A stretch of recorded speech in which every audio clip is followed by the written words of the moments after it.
प्रभु यीशु मसीह के सामर्थी नाम में आप सभी भाई बहनों को जय मसीह की। और आज मैं प्रभु के वचन में से आपके साथ कुछ बातें शेयर करूंगा और मैं ये विश्वास करता हूं जिन्हें सुनने के बाद आपको परमेश्वर के प्यार के बारे में पता चलेगा और आपको पता चलेगा कि क्या एक असली मसीही, एक सच्चा मसीही परमेश्वर से कैसे प्रेम रखता है और कैसे उसकी आज्ञा को मानता है। तो आइए प्रिय दोस्तों, चलते हैं आज की वचन के तरफ।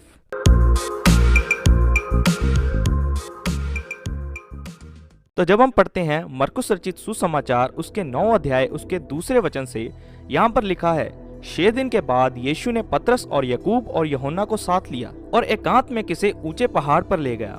वहां उनके सामने उसका रूप बदल गया और उसका वस्त्र ऐसे चमकने लगा और यहाँ तक उज्जवल हुआ कि पृथ्वी पर कोई धोबी भी वैसा उज्जवल नहीं कर सकता। और उन्हें मूसा के साथ एलिया दिखाई दिया, वह यीशु के साथ बातें करते थे। इस पर पतरस ने यीशु से कहा, हे रब्बी, हमारा यहाँ रहना अच्छा है, इसलिए हम 3 मंडप बनाएं, एक तेरे लिए, एक मूसा के लिए और एक एलिया के लिए। तो दोस्तों, आज के वचन में मैं आपको बता रहा हूं कि एक समय ऐसा हुआ कि यीशु मसीह पतरस और याकूब और यूहन्ना को साथ लेकर एकांत में एक ऊंचे पहाड़ पर चले गए। तो जब वो वहां पर गए तो उनका रूप अचानक से बदल गया और उनके वस्त्र ऐसे चमकने लगे, ऐसे उज्जवल हो गए जैसे वस्त्र याकूब, यूहन्ना और पतरस ने कभी नहीं देखे थे। मतलब कि परमेश्वर का नूर, उसका अनुग्रह परमेश्वर पर हो गया। और पतरस, यूहन्ना और याकूब ने प्रभु यीशु मसीह के साथ मूसा और एलिया को देखा। तो जब उन्होंने ऐसा देखा तो वह बहुत ही डर गए। उन्हें कुछ समझ नहीं आ रहा था कि वो वहां पर क्यों हैं या फिर वो वहां पर क्या करें। वो बहुत ही डर चुके थे। तो जब पतरस ने मूसा और एलिया को प्रभु यीशु मसीह के साथ बातें करते देखा तो पतरस ने प्रभु यीशु से कहा, प्रभु, क्या हमारा यहाँ पर रहना अच्छा है, इसलिए कि हम यहाँ पर 3 मंडप बनाएं, एक तेरे लिए, एक मूसा के लिए और एक एलिया के लिए। तो दोस्तों, क्यों पतरस ने ऐसा कहा होगा? क्योंकि उसने वहां पर कुछ ऐसा देखा था जो बहुत ही अद्भुत था। मतलब कि उसे वहां पर परमेश्वर की हजूरी, उसका अनुग्रह वहां पर साफ साफ दिखाई दिया था। तो उसने यह इसलिए बोला क्योंकि वो उस जगह को एक यादगार और एक बहुत ही आदरणीय जगह बनाना चाहता था। मतलब कि वो उन तीनों को एक आदर देना चाहता था, क्योंकि उसे कुछ नहीं समझ आ रहा था कि वो क्या करें। तो उसने इसीलिए प्रभु यीशु मसीह से कह दिया कि हम यहाँ पर मंडप बनाएं। लेकिन सुनिए दोस्तों, आगे क्या हुआ। 6 वचन में यहाँ पर लिखा है, क्योंकि वह ना जानता था कि क्या उत्तर दे, इसलिए कि वह बहुत डर गए थे। तब एक बादल ने उन्हें छा लिया और उस बादल में से यह शब्द निकला, यह मेरा पुत्र है, इसकी सुनो। तो दोस्तों, वहां से बादल में से परमेश्वर की आवाज क्या आई? बादल में से क्या आवाज आई कि यह मेरा पुत्र है, इसकी सुनो।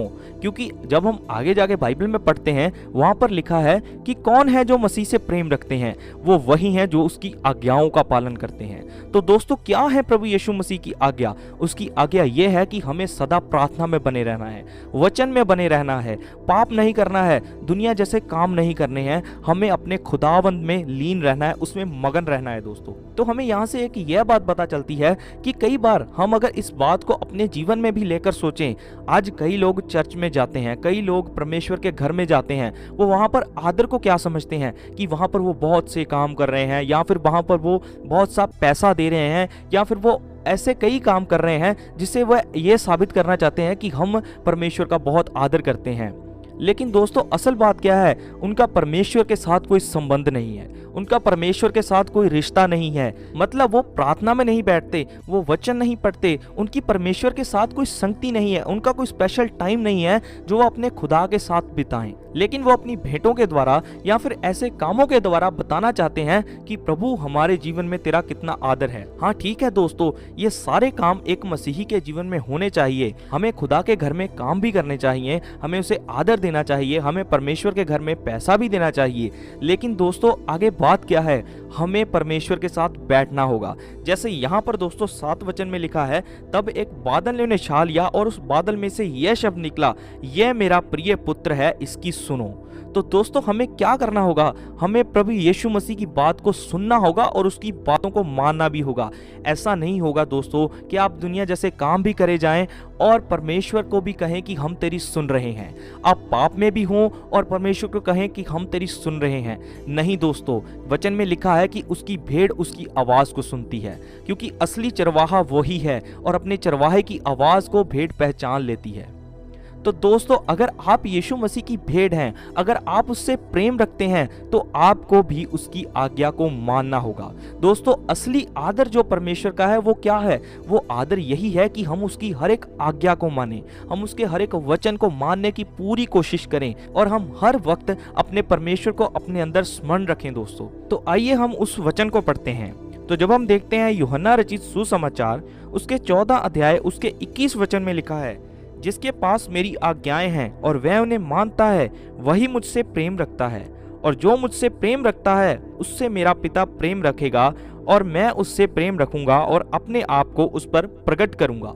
तो दोस्तों ये वही बात है कि अगर आप उसकी आज्ञाओं को जानते हैं और उसकी आज्ञाओं को मानते हैं तो प्रिय दोस्तों आप यीशु मसीह से प्रेम रखने वाले हैं। तो दोस्तों जैसे वहां पर हमने पहले वचन में पढ़ा कि पतरस ने कहा कि हम यहाँ पर कोई मंडप बनाएं, लेकिन वहां पर एक बादल में से क्या आवाज आई, मतलब परमेश्वर की क्या आवाज आई कि यह मेरा प्रिय पुत्र है, इसकी सुनो। तो दोस्तों आज परमेश्वर आपको भी यही कह रहा है। आज आप जितने इस वचन को सुन रहे हैं, प्रभु आपसे कह रहे हैं कि प्रभु यीशु मसीह की बात को सुनो, उसकी आज्ञाओं को सुनो और उन्हें मानो, ताकि आप अपने परमेश्वर के करीब हो सकें और कोई भी हानि का हथियार आपके ऊपर ना चल सके। दोस्तों और आइए आज से हम ये प्रण लें कि हम उसकी आज्ञाओं को मानेंगे और खुदावंद यीशु मसीह में एक अच्छे ईमान के साथ चलेंगे। तो आइए दोस्तों अब हम आज के वचन के बाद एक प्रार्थना करते हैं। हे स्वर्गीय पिता, हम आपका धन्यवाद करते हैं आज के समय के लिए मेरे खुदावन, इस वचन के लिए हम आपका शुक्रिया करते हैं मेरे परमेश्वर।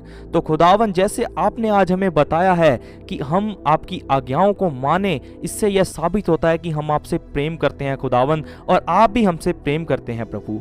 आप हमें जितने भी हम आज इस वचन को सुन रहे हैं खुदावन, हमें ऐसा बनाइए खुदावन कि हम आपकी आज्ञाओं को मान सकें प्रभु, आपकी आज्ञाओं पर चल सकें मेरे परमेश्वर। और आज के वचन से मेरे परमेश्वर मेरे हृदय में ऐसा काम हो प्रभु कि मेरे अंदर से सारी गलत चीज़ें खत्म हो जाएं प्रभु, और आज से मैं आपके साथ मिल जाऊं मेरे परमेश्वर। ऐ खुदावन मुझ पर अनुग्रह कीजिए, मुझ पर दया कीजिए खुदावन कि मैं आप में बना रह सकूं मेरे परमेश्वर। हे खुदावन मेरे प्रभु यीशु मसीह, हम ये विश्वास करते हैं प्रभु कि आपने हमारी सारी प्रार्थना को सुन लिया है, कबूल कर लिया है प्रभु, क्योंकि आपका नाम महान है और शक्तिशाली है मेरे परमेश्वर। खुदावंद यीशु मसीह के सामर्थी नाम में हम सब मिलकर मांगते हैं, आमीन। तो प्रिय दोस्तों हम ये उम्मीद करते हैं कि आज के वचन को सुनकर आपने बहुत आशीष पाई होगी। तो जल्द ही मिलेंगे ऐसी और ही वीडियोस के साथ, प्रभु के वचनों के साथ। तो तब तक के लिए आप सभी को जय मसीह की।